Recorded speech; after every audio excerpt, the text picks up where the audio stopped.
What's up, Oil Yappers? It's your girl Hannah here on another episode of the Oil Yap Podcast. So thankful for you to be back with us again.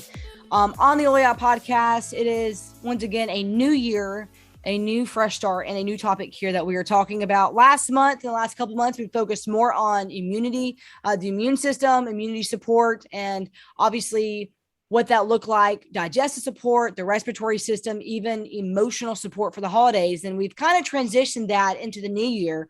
We've talked about a little bit of goal planning. We've talked about that towards the end of last year as well. But really what we're focusing on in January is productivity and energy.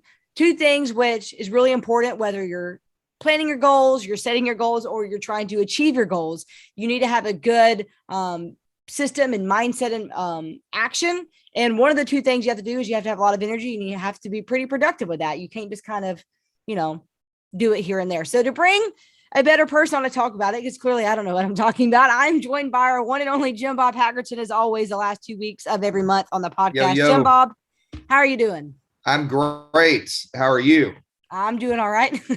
Good. Well, I'm excited about this topic for the first of the year. I think it's necessary.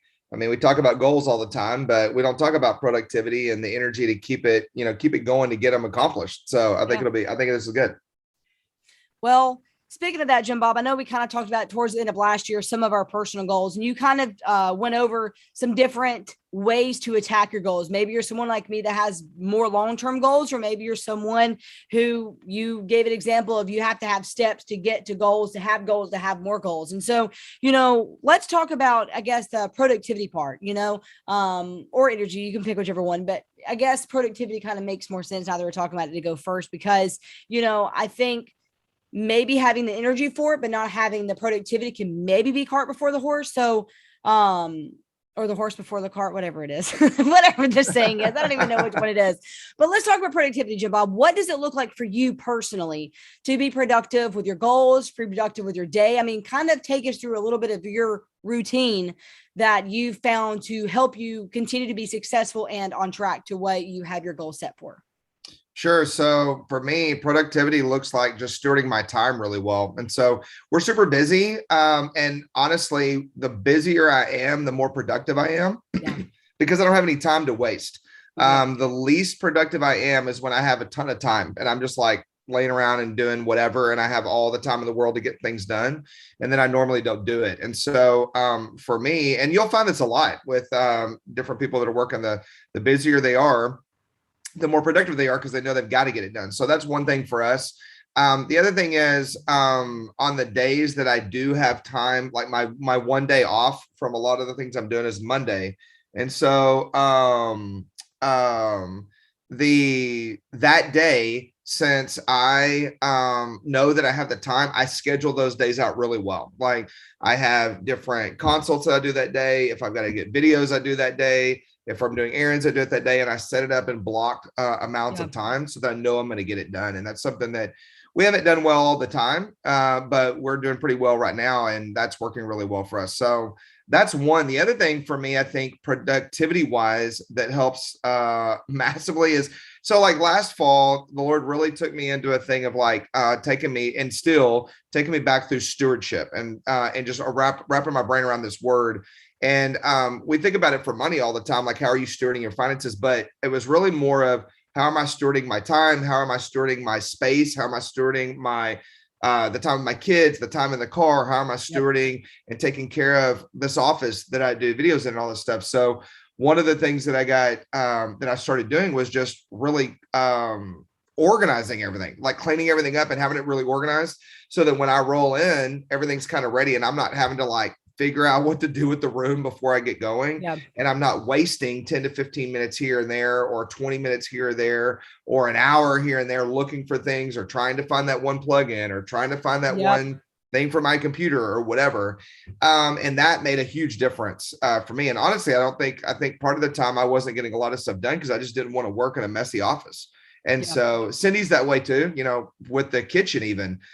She can't get a lot of stuff done during the day if she walks out in the morning and the kitchen's a wreck. So one of the things that we work on first of the day is just to spit shine the kitchen. And if that's like in perfect working order, she can get a ton of stuff done in a day. It's just that one room is a trigger for her that shuts it down. And I think for most people, they have that. Like, what's that one thing that if you just do that every day, BJ Fogg's real big on tiny habits, that book that he wrote that I love. And he talks about how to start, habits, but you start off by doing tiny habits. And if there's one room or one thing or one action that's really going to be the catalyst to get everything else done, then focus on that, and crush that. And then everything else will get done quicker. No, I love that. I think that a couple of things you said hit the nail on the head. I mean, when I was a kid, I remember my mom always said, I cannot cook in a dirty kitchen. I never understood that because, like, in my mind, you're cooking, the kitchen is going to get dirty. But as I've gotten older and obviously cook, I get that. Like, I am that person. Myra and I are the same way. We have to go to bed with a clean kitchen. It's just so important. And I think for me, making a bed, it seems like a really dumb thing to some people, but like, I am a very regimented personality. Like, I'm a former Division I athlete. Like, I literally did the exact same thing every day for, my college career. And, it was getting up at the same time, eating the same food, wearing the same, like all the time. And so it's kind of maybe that same personality. Like, now that I'm a single person living by myself, what does it look like? Okay, it looks like me getting my clothes out the night before and making my bed and then brushing my teeth, like little things. And so I get that. I think it's so true because if one thing's off, like if I, for whatever reason, don't make my bed, it's like that has kind of set off like, today's not a productive day.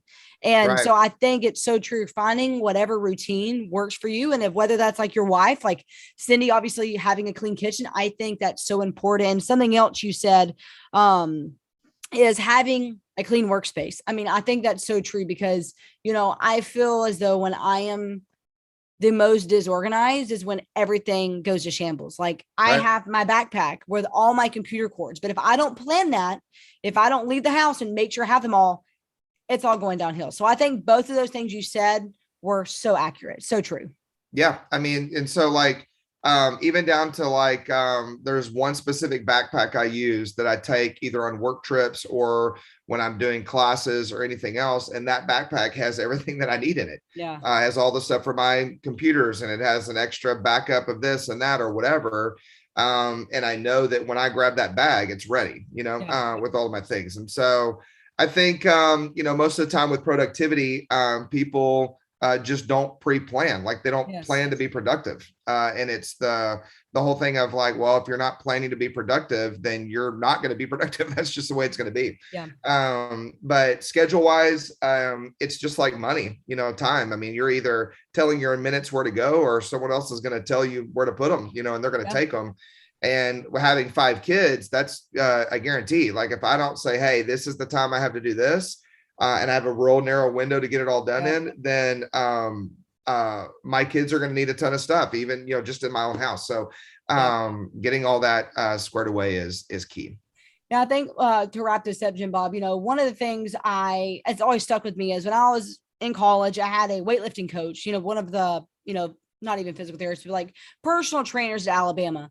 And they all had different personalities. I mean, you have some guys that like be screaming in your face, and you have like some of the girls that were like, they're very like just discreetly taking notes and stuff. And I remember having a conversation one day, and this was when we were doing dumbbell bench, and I was looking at one of the coaches, and I'm like, what are you writing down? Like, are you writing how well we perform or how sloppy we're working? He's like, no, I'm actually planning the workouts into mini sets. He's like, and I've kind of prioritized what we need to get done, because if y'all, for example, a bunch of girls come in talking and aren't focused, that's 10 minutes of workout time wasted. So I have to kind of reorganize what's top priority and move down there. And so I think that's always stuck with me. So when I wake up in the morning, I'm like, okay, what's top priority? I need to get done first, whether that's deadlift and bench, or for example, in weightlifting, or whether that's, okay, I need to respond to these emails, do a Facebook Live. That's the first thing I got to get done. And then the rest of it is just bonus points. So I think that's something else I'm working on this year, is having a morning priority list to where I make sure the most important things that have to get done that day are achieved.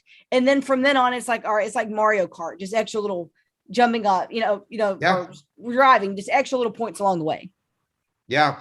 Well, and I think the book that I learned the most out of that was Stephen Covey's Seven Habits of Highly Effective People back in the day. I mean, it's an old Yeah. school book, but it's crazy good. And he has like the quadrants of how you kind of gauge whether or not something is really worth your time. And he has the quadrants where it's like not urgent, not important. Yep. You should never waste your time on. Then he has urgent, not important, important, urgent, and not important, or not important, urgent, and important, not urgent. You know what I mean? Like he goes through all the different things. And so you can kind of figure out like, well, if it's not urgent, not important, that's definitely not getting my time. And it's focusing on the urgent and important first, and then doing the important, not urgent second, you know, and then work your way down and just learning to categorize all that stuff well. Well, Jim Bob, as always, we so appreciate you being on. Love hearing from you and love hearing your tidbits. And just a reminder, if you have not yet liked us on Facebook or Instagram, please go do that. Simple like button and follow button. We have tons of fun information. Obviously, Jim Bob goes live. We do some fun giveaways. We have tons of awesome content. Once again, you can find us there on Instagram and Facebook. But that's all we have for you today on this Wednesday, the third Wednesday of January. We'll be back next week with Jim Bob as we wrap up the month of January, which is mind blowing because we literally just started the month. Now we're ending it already. So we'll be back next week to talk a little bit more about energy and how that impacts your productivity and how that impacts the rest of your day. So once again, Jim Bob, thank you again for being with us. We'll be back to you next week. Bye.